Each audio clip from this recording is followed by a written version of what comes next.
Hi friends, இன்றைக்கி பாருங்கள் காளான் பண்ணை பற்றி பார்த்துருவாங்க. ஏற்கனவே நான் போன வீடியோவில் போட்டிருந்தோம். இந்த காளான் பண்ணையோட நம்ம ஃப்ரெண்ட் வந்திருக்கா, அப்படி நண்பர் வந்திருக்காரு. அவருக்கு வந்து காளான் பண்ண ஆரம்பிக்கணும்னு அவருக்கு ஒரு விருப்பங்க. நம்ம காளான் பண்ணை வச்சுருக்க நண்பர்கிட்ட நம்ம நண்பர் புதுசாக ஆரம்பிக்க போகிறவர் என்னென்னாலும் கேட்குறாரு அப்படிங்கிறத இந்த வீடியோவில் பார்க்கலாங்க. அது என்ன உங்களுக்கெல்லாம் பயனுள்ளதாக இருக்குங்க. எங்கே தான் நண்பர் இருக்கு அப்படிங்க. வணக்கம் ப்ரோ, அவங்க 2 பேரும் வணக்கங்க. வணக்கங்க. சரிங்க ப்ரோ, உங்களோட கொஸ்டின் என்னமோ நண்பர்கிட்ட கேட்கலாம். நம்ம ஆட்டு பண்ண வச்சிருக்கிறதுனால சரி ஒரு காளான் பண்ண வச்சிருக்கோம் இல்லைங்க. ஓகேங்க, நமக்கு ஒரு தாட்ஸ் இருக்குது. ஓகே, எப்படி பண்றப்பல என்ன ஏதுன்ட்டு. சரிங்க, நமக்கு ஒரு கம்ஃபர்டபுளா இருந்தா ஓகே, நாமளும் அந்த ப்ராசஸ் கூட எடுத்து பண்ணலாம். ஓகேங்க, இவரை மீட் பண்ணலாம். ஓகே சார் வணக்கம் சார். இப்போ புதுசாக ஒரு பண்ண நம்ம காளான் பண்ண ஆரம்பிக்கிறோன்னா ஸோ ஸ்டார்ட் அப் நான் வந்து ஸ்டார்டிங் பார்த்தா புதுசாக ஆரம்பிக்க போகிறேன். ஸோ எப்படி ஆரம்பித்தா எப்படி ஒரு லாபகரமாக பண்ணலாம்? ஓகே சார், நீங்கள் இப்போ இந்த மஷ்ரூம் ஃபீல்டுங்களை வரங்கிறது ஒரு நல்ல முடிவு தான். இப்போ வளர்ந்து வர பிஸ்னஸ் தான், புதுசாக இப்போ பூம் ஆகிட்டு இருக்க பிஸ்னஸ். அதனால் வந்து நல்லா லாபம் இருக்குது, ஃப்யூச்சர் இருக்குது. ஃபஸ்ட்டு நீங்கள் வந்து இந்த பண்ணைக்குள்ளே வரணுங்கும் போது நீங்கள் வந்து ஒரு நல்ல ஒரு ட்ரைனர் போயிட்டு நீங்கள் வந்து ட்ரைனிங் அட்டன் பண்ணணும். இதுதான் எப்படி கிளாஸ் கோச்சிங் கிளாஸ் இருக்குது. இதில் வந்து நம்மளும் கிளாஸ் நடத்திட்டு இருக்கோம். வெளியில் நிறைய பேர் கிளாஸ் நடத்திட்டு இருக்கோம். அது மாதிரி வந்து நீங்கள் வந்து ஒரு நல்ல ட்ரைனராக பார்த்து நீங்கள் ட்ரெயின் ஆகணும். எப்படி பண்ணலாம், எது மாதிரி இருக்குதுன்னு சொல்லிட்டு ஒரு தெளிவு. அப்போ தான் உங்களுக்கு ஃபார்ம் விசிட் போய் நீங்கள் பார்க்கும் போது ஒரு தெளிவு கிடைக்கும். இந்த பிஸ்னஸ் வந்து நமக்கு சூட் ஆகுமா, நம்மளால பண்ண முடியுமா அப்படிங்கிற ஒரு தெளிவு கிடைக்கும். அப்புறம் நீங்கள் ட்ரைனிங் முடிச்சோன்னா நீங்கள் ஷெட்டு போட்டு நீங்கள் காஸ்ட் எப்படின்னு சேர்ப்பாங்க. காஸ்ட் வந்து அது ஒவ்வொரு ஏரியாவை பொறுத்து மாறும். இப்போ ஒவ்வொரு ஏரியாவுக்கும் காஸ்ட் வைஸு கீத்து கோல் அது மாதிரி ஒவ்வொரு ஏரியாவுக்கும் மாறும். இப்படி கீத்து இதுமாரி போட்டு பண்ணலாமா, இல்லை வந்து நார்மலாக நம்ம இது போட்டு பண்ணலாமா, தகர மாதிரி போட்டு பண்ணலாமா? நிறைய வெரைட்டி பண்ணுறாங்க. கீத்து கோட்டையில் பண்ணுறாங்க, தகர செட்டில் பண்ணுறாங்க, ஹைடெக் ஃபார்ம் பண்ணுறாங்க. இப்போலாம் ஹைடெக் ஃபார்ம் வரைக்கும் நல்லா பூம் ஆயிடுச்சு. அது உங்களோட இன்வெஸ்ட்மெண்ட்டுக்கு ஏற்ற மாதிரி தான் அது மாறும். ஸ்டார்டிங் நீங்கள் வந்து கூரை கோட்டையில் தான் பண்ணுறாங்க போது ஸ்டார்டிங்காக ஒரு 1.5 லட்சம் ஸ்டார்டிங்கில் இருந்தால் நீங்கள் வந்து ஒரு பண்ண ஆரம்பிக்கலாம். ஓகே, 1.5 லட்சம் இன்வெஸ்ட்மெண்ட்டாக ஒரு மினிமம் பண்ண ஆரம்பிக்கலாம். ஒரு 5 kg எடுக்கிற மாதிரி ஒரு பண்ணை வந்து 5 kg டெய்லி 5 கிலோ எடுக்கும். ஒரு 5 கிலோ எடுக்கிற மாதிரி நீங்கள் வந்து பண்ண போகலாம். இதோடைய காஸ்ட் எப்படிங்க சார்? ஒரு கிலோ காஸ்ட் வந்து இப்போ மார்க்கெட்டில் வந்து 250 ரூபா கஸ்டமருக்கு வர ரேட்டு. அது டீலருக்கு கொடுத்தோம்னா ஒவ்வொரு ரேட்டு மாறும். 180, 190, 200 வரைக்கும் டீலர்கிட்ட கொடுத்துட்டுருக்கலாம். இதோட பல்காக ஹோல்சேலாக கொடுக்கும்போது. இதோட விதை எப்படி வாங்குறீங்க? எப்படி விதைக்கு வந்து இருக்குங்க லேப், நல்ல தரமான விதை கொடுக்குற லேப். எங்கே வாங்குறீங்க? நம்ம மதுரையில் வாங்குவோம், கோயம்புத்தூரில் லேப் இருக்குது. அது மாதிரி நம்ம வந்து ஒரு 2-3 செலக்டான லேபில் போய் டேரெக்டாக விசிட் பண்ணி வாங்கணுங்களா? நம்ம ஆர்டர் போட்டால் வந்துடும். ஆர்டர் போட்டால் நம்ம என்ன லொக்கேஷன் ஆர்டர் போடுறோமோ அங்கே வந்துடும். நம்ம போய் ரிசீவ் பண்ணிக்கலாம். ஓகே, ரிசீவ் பண்ணி நம்ம இதோட எப்படி ப்ராசஸ் பண்ணுவீங்க?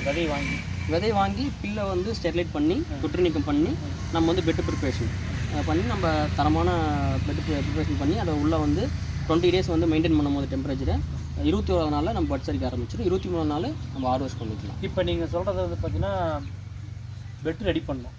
ஸோ பெட்டு ரெடி பண்ணி எல்லா ப்ராசஸும் முடிச்சுட்டு தான் அந்த விதையை கொண்டு போய் இல்லை நம்ம பெட்டு வந்து 14க்கு 24க்கு 12ங்கிற ஒரு கவர் யூஸ் பண்ணுறோம். Packing cover. அந்த கவரில் வந்து ஒரு லேயர் பில்லு, ஒரு லேயர் விதை, ஒரு லேயர் பில்லு, ஒரு லேயர் விதைங்கிற மாதிரி நம்ம அடுக்க ஒரு 5-6 அடுக்கு. மண்ணெல்லாம் போட தேவை? மண்ணெல்லாம் எதுவும் கிடையாது. இது வந்து வைக்கோலில் இருக்கிற சத்தை உறிஞ்சி தான் இந்த காளான் வெளியே வருது. ஓகே, இந்த பூஞ்சை நம்ம வந்து காளான் பூஞ்சைங்கிறது இதோட சத்தை உறிஞ்சிட்டு அது வெளியே காளானாக வருது. நம்ம அதை வந்து பறித்து நம்ம கன்சியூம் பண்ணுறோம். இதுதான் கான்செப்ட். அப்படிங்கும்போது ஒரு லேயர் விதை, ஒரு லேயர் வைக்கப்புல் போட்டு ஒரு 5-6 இடத்துல அந்த பெட்டு ப்ரிப்ரேஷன். அந்த பெட்டு ப்ரிப்ரேஷனோட டோட்டல் காஸ்ட்டு ப்ளஸ் அதனுடைய எத்தனை கேஜி வரையிலும் அது வரும்? ஓகேங்க. இப்போ நம்ம போகிற பெட்டு வந்து 12க்கு 24 சொல்லியிருந்தேன். இதில் வந்து எவ்வளோ பெட்டு வந்து நம்ம ப்ரிப்ரேஷன் பண்ணணும்னா ஒரு 3.5 3.25 கிலோ வரைக்கும் பெட்டு ப்ரிப்ரேஷன் பண்ணணும். அது கம்மியாக பண்ணால் நமக்கு ஈல்ட் வைஸ் கம்மியாகும். இந்த எத்தனை விதை? ஒரு 5 அடுக்கு விதை. எத்தனை கிராம் வேணும்னா ஒரு 200 கிராம் விதை ஒரு எடுத்துக்கிட்டோம்னா ஒரு பெட்டுக்கு 200 கிராம் விதை. அது நம்ம தரமான விதையாக நம்ம போடணும். தரமான வைக்கப்புல் தரமான விதையாக போட்டுட்டோம்னா 2 to 2.25 கிலோன்னு சொல்லியிருந்தோம்ல, அந்த பெட்டு ப்ரிப்பரேஷன் பண்ணும்போது ஒரு 3/4 கிலோலேருந்து 1 கிலோ காலம் நம்ம வந்து அதில் ஹார்வெஸ்ட் பண்ணலாம். ஓகே, ஸோ இப்போ வந்து எத்தனை மாதம் அது வரையிலும் அது வந்து பார்த்தீங்கன்னா நமக்கு ஈல்டு தரும்? 60 நாள். 60 நாள் வச்சுட்டு நம்ம வச்சிருந்து அதில் வந்து ஈல்டு எடுக்கணும். அதில் வந்து அதை நம்ம டைம் பீரியடில் ஈல்டு எடுத்துடணும். 60 நாளில் நமக்கு அந்த அச்சீவ் பண்ணுற ஈல்டு வந்து நம்ம டெம்பரேச்சர் மெயின்டைன். சம்டைம்ஸ் காளான் வந்து ஒருவேளை வெதை ஃபால்ட்டு அந்தமாரி ஒரு சுச்சுவேஷன் அந்த பெட்டில் வந்து முடைக்காம வாய்ப்பு இருக்குது. நீங்கள் வந்து தரமான விதை எடுக்கல, நீங்கள் வந்து வைக்கப்புல் சரியாக பண்ணல, இல்லை வந்து வைக்கப்புல்ல தரமான வைக்கப்புல்ல சூஸ் பண்ணல அப்படிங்கும்போது, இல்லை டெம்பரேச்சர் வந்து மாறிட்டு இருக்கு, நீங்கள் டெம்பரேச்சர் கேட்டால் மெயின்டைன் பண்ணலன்னா ஈல்டு வந்து லேட்டாக வரதுக்கு வாய்ப்பு இருக்குது, வராமல் போகிறதுக்கு வாய்ப்பு இருக்குது. டெம்பரேச்சர் எவ்வளோ மெயின்டைன் பண்ணணும்? 28 டிகிரிக்கு மெயின்டைன் பண்ணணும். Average 28 degree. ப்ளஸ் ஆர் -1 கீழே இறங்கினா பிரச்சனை இல்லை, மேலே போகாமல் பார்த்துக்கணும். 28 டிகிரி 28 டிகிரிக்கு மேலே போகாமல் பார்த்துக்கணும். கீழே வந்து ஒன்றும் பிரச்சனை இல்லை, எவ்வளோ ஒன்றும் பிரச்சனை ஒன்றும் பிரச்சனை 22 டிகிரிக்கு கீழே வராமல் அந்த இதில் mind 22 to 28 degree. Suppose minus போயிடுச்சுன்னா நம்ம கிளைமேட் 22 டிகிரி தான் வரதில்லை. இப்போ ஊட்டிக்கு அது மாதிரி எடுத்து பார்த்தீங்கன்னா அவங்க ரொம்ப டெம்பரேச்சர் மைனஸில் வந்துருக்கிறதுனால அந்த மாதிரி விஷயம் இருக்குது. அவங்க என்ன பண்ணிக்குவாங்கன்னா இது ஹீட்டர் மாதிரி போட்டுக்குவாங்க. நமக்கு அது மாதிரி தேவை, ஏன்னா லோ டெம்பரேச்சர் நமக்கு பிரச்சனை இல்லை நம்ம ஏரியா சைடு. அதனால் ஹை டெம்பரேச்சர் இல்லாமல் தான் நமக்கு போதும். ஹியூமிடிட்டி பார்த்தீங்கன்னா 85% மெயின்டைன் பண்ணணும். ஈரப்பதம் 85%. ப்ளஸ் ஆர் -5 அதில் நம்ம மெயின்டைன் பண்ணணும். காற்றோட்டம் வேணும், ஏன்னா காளான் சுவாசிக்கிறதுக்கு காற்றோட்டம் வேணும். காற்றோட்டம் வேணும். இப்போ நீங்கள் அடைச்சி வச்சுக்கிறீங்களா? எப்படி அடைச்சி வைக்கல, நம்ம எக்ஸாஸ்ட் ஃபேன் வச்சிருக்கோம். ஓ ரைட் ஓகே. எக்ஸாஸ்ட் ஃபேன் வச்சிருக்கோம். அது மூலிமா வந்து கார்பன் டை ஆக்சைடும் ஆக்சிஜனையும் நம்ம சரியான லெவலில் மெயின்டைன் பண்ணுறோம். Okay okay okay. மற்ற டைமில் நம்ம க்ளோஸில் இருக்கோம், நைட் டைமில் ஓப்பன் பண்ணி விட்ருவோம். சரி ஓகேங்க சார். இதுக்கு வந்து மார்க்கெட்டிங் ஸ்ட்ராட்டஜி எப்படி, நீங்கள் சேல்ஸ்லாம் எப்படி பண்ணுறீங்க? மார்க்கெட்டிங் பொறுத்த வரைக்கும் நான் ஒரு 5-6 விதமாக பண்ணுறேன். டைரக்ட் சேல், கஸ்டமருக்கு டைரக்ட் சேல் பண்ணுறேன். இன்னொரு பார்த்தீங்கன்னா சூப்பர் மார்க்கெட் கஸ்டமருக்கு டைரக்ட் சேல் என்ன ரேட் கொடுப்பீங்க? நம்ம 250 ரூபா. நம்ம வந்து இப்போ சூப்பர் மார்க்கெட்டுக்கு வச்சுட்டு இருக்கோம். நம்ம டேரக்ட் வந்து சூப்பர் மார்க்கெட்டுக்கு வச்சுட்டு இருக்கோம். ஒவ்வொரு சூப்பர் மார்க்கெட்டுக்கும் ஒவ்வொரு சூப்பர் மார்க்கெட் வைக்கும் போது அதோட கெப்பாசிட்டி லைஃப் டைம் என்ன? 3 நாள்.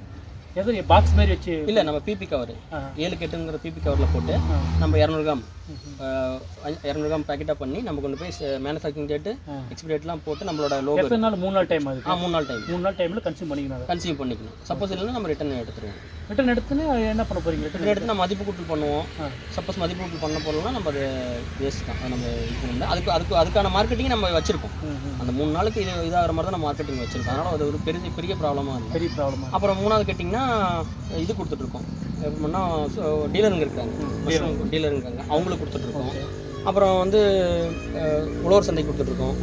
உழவர் சந்தைக்கு போடுவாங்க. அப்புறம் நானும் டேரெக்டாக வந்து ஸ்டால் போட்டு சேல்ஸ் பண்ணுறீங்க. ஓ அதான் கேட்டேன். ஒரு ஃபோக்கஸாக இல்லாமல் 2-3 ஸ்டால் போட்டு நீங்கள் சேல்ஸ் பண்ணினீங்கன்னா அதனுடைய லைஃப் டைம் வந்து ஒரு நாளுக்கு அழியிற மாதிரியான இதுதான். ஏதாவது நீங்கள் ஏதாவது டெம்பரேச்சர் வச்சு மெயின்டைன் பண்ணுமா? இல்லை அதெல்லாம் கிடையாது. நம்ம ஃபார்மில் வச்சுருப்பேன். ஃப்ரெஷ்ஷாக இன்னைக்கு இப்போ வராங்கன்னா ஃப்ரெஷ்ஷாக பறித்து கொடுப்போம். Okay okay okay. அது மாதிரி பறித்து வச்சிருக்க மாட்டேன். நீங்கள் வந்துட்டீங்க கேட்குறீங்கன்னா நான் பறித்து கொடுத்து ஓகே அது மாதிரி தான் பண்ணிட்டு இருக்கோம். ஸோ இது வந்து நீங்கள் பண்ணுற காளானுக்கு என்ன நேமு? சிப்பி காளான். நம்ம பண்ண வந்து சிப்பி காளான், நாட்டு காளான்னு சொல்லுவாங்க. ஆமாம், நாட்டு காளான். சிப்பிக்கு மாதிரி வெளியே ஷேப் இருக்கிறதுனால அது சிப்பி காளான்னு சொல்லுவோம். ஓகே. இது நாட்டு காளானுடைய ஒர்த் இருக்குங்களா? நாட்டு காளானே தான். நாட்டு காளான் தான். ஓகே. சிப்பி காளான்னு பேர் இருக்குது. இது ஒரிஜினல் பேர் நாட்டு காளான். Okay okay okay. 3 விதமான காளான் நம்ம உற்பத்தி பண்ணுறாங்க. எப்படி சொல்கிறதுனா மெடிசன் வைஸும் நிறைய காளான் இருக்குது. நம்ம கமர்ஷியல் வைஸில் 3 காளான்: பட்டன், மில்கி, ஐஸ். நம்ம பண்ணிட்டு இருக்கிறது ஐஸ் சிப்பி. பட்டனும் தமிழ்நாட்டில் நிறைய பேர் பண்ணுறாங்க. ஐஸ் மில்கி மஷ்ரூம் நிறைய பேர் பண்ணுறாங்க. பால் காளான்னு சொல்லுவாங்க, அதையும் நிறைய பேர் பண்ணிட்டு இருக்காங்க. ஸோ இது வந்து ஓரளவுக்கு எப்படி மார்க்கெட்டில் க்ரோத் இருக்குது? இது மார்க்கெட்டில் க்ரோத் இருக்குது. நம்ம எல்லாரும் பண்ணுறதுக்கு ஈஸியாகவும் இருக்குது. ஈஸியாக கம்ஃபர்டபுளான ஒரு ஸ்பேஸில் பண்ணலாம். இதுக்கு மேன் பவர் எப்படிங்க? மேன் பவருங்கும் போது ஒரு 5 kg அது வரைக்கும் வந்து நீங்கள் ஒரு ஆளாக சமாளிக்கலாம். 5 kg ஒரு 5 kg பர் டேக்கு ஒரு 700 ஸ்கொயர். இதுக்கு மேன் பவர்னா எது மாதிரி ஒர்க்கு? காலையில் பண்ணுறது. காலையில் பெட் ப்ரிப்பரேஷன் மட்டும் தான். இதுக்கு காலையில் ஈவினிங் ஆரோஸ் பண்ணி சேல் பண்ணுறதுக்கு இதுதான் நமக்கு வேலையாக இருக்கும். காலையில் ப்ரிப்பரேஷன் என்ன பண்ண போகிறீங்க? அதை பெட் ப்ரிப்பரேஷன் சொல்லியிருந்தால வைக்கோலை ஸ்டெர்லைட் பண்ணி பெட் ப்ரிப்பரேஷன் பண்ணி அதை உள்ளே போய் உரி தொங்க விட்டோம்னா ஓகே வேலை முடிஞ்சிச்சு. ஓகே. அப்போ காலையில் மஷ்ரூம் எடுத்து பேக்கெட் பண்ணி சேல் பண்ணுறோம். ஈவினிங் மஷ்ரூம் எடுத்து பேக்கெட் பண்ணி சேல் பண்ணுறோம். ஸோ அது இதோட எப்படிங்க சார்? எவ்ரிடே வந்து எவ்ரிடே மார்னிங் ஈவினிங் ஆட்டோமேட்டிக்காக அது வந்து பார்த்தீங்கன்னா வந்துட்டே இருக்கும். நம்ம அதை எடுத்து 6 days வந்து ஆட்டோமேட்டிக்காக வந்துட்டே இருக்கும். வரணும். வர அளவுக்கு நம்ம மெயின்டைன் பண்ணல தான் இருக்குது. ஸோ இதுக்கு தண்ணி எப்படி டெம்பரேச்சர் வந்து ஃபாகர் செட்டிங் போட்டிருக்கோம். ஓகே. தண்ணி ஃபாகர் செட்டிங் போட்டிருக்கோம். சாக்கு செட்டிங் கட்டியிருக்கோம். சாக்குக்கு ட்ரிப் போட்டிருக்கோம். ஏதோ மேனலாக எதுவுமே நம்ம உள்ளே போந்துட்டு இது மேனலாக பண்ணுறது கிடையாது. எல்லாமே ஆட்டோமேஷன் போட்டு ஜஸ்ட் 6 வாஷிங் மட்டும் நீங்கள் பண்ணுறதுக்கு காலையில் ஈவினிங் போவோம் பெட் ஏற்றுறதுக்கு.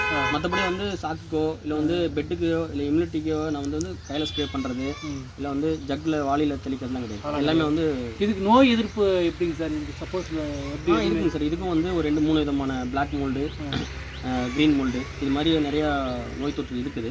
அதுக்கு அவாய்ட் பண்ணுவீங்க. அதுக்கான ப்ரிப்ரேஷனில் ஓரளவுக்கு ஃபில்டர் பண்ணிடுவோம். தரமான வைக்கப்புள்ள தரமான விதை எடுத்துட்டிங்கன்னா ஓரளவுக்கு அதை கண்ட்ரோல் பண்ணிடலாம். சப்போஸ் அதையும் மீறி உள்ளே வருதுங்கும் போது அந்த பெட்டை நம்ம ரிமூவ் பண்ணிடுவோம். உடனே பார்த்து உடனே அதை சப்போஸ் அது ஒரு பெட்டு மற்ற பெட்டுக்கு இருக்குதுங்களா? ஒரு விதமான நோய் ஸ்ப்ரெட் ஆகாத நோய் இருக்குது. ஒரு விதமான நோய் வந்து எல்லாமே ஸ்ப்ரெட் ஆகிற நோய் இருக்குது.